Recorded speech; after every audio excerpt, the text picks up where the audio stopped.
انا بس عايز اعمل لكم فيديو على السريع كده على الصبح.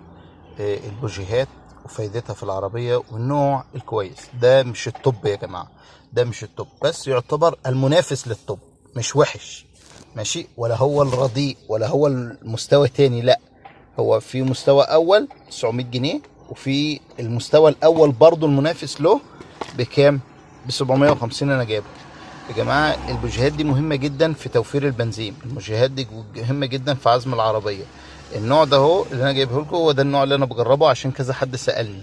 بصوا يا جماعه، ده السن بتاعه ماشي.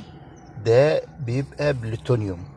ايه الفرق ما بين البوجيه العادي والبوجيه البلوتونيوم؟ البوجيه البلوتونيوم بيستحمل درجه حراره اعلى، بيبقى امكانياته اقوى، سرعه اشعاله ابطا، ما بيقطعش، ما بيخليش المكنه تتلت او ترجلش. الاصلي بيبقى عليه نحت في الشاسيه. بصوا منحوت الشاسيه عليه الكلام. تمام. بتيجي العلبه بتاعته كده.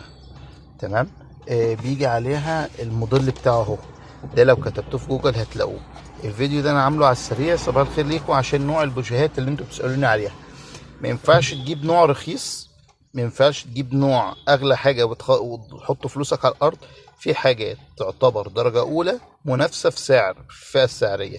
تمام. بصوا البيجو وجماله ده يا جماعه، عشان العربيه بتاعتكم سواء كانت غاز او بنزين مش هيفرق معاكم النوع. يعني مش لازم تروح تقول له اغلى نوع بلوتونيوم فيديك حاجه ب 900 او ب 1100. لا عادي، ده جميل جدا وبيقوم بكل الدور وبيوفر البنزين معاك. تمام. البلوتونيوم ده مهم جدا. انا عملت لكم الفيديو ده على السريع عشان ايه؟ لو حد احتاج اي معلومات تانية. ده يعني بحدود 750، تعرف تجيب ب 700. الشطارة بقى انت بتاعتك. وما تنسونيش بالاشتراك والسبسكرايب. شكرا.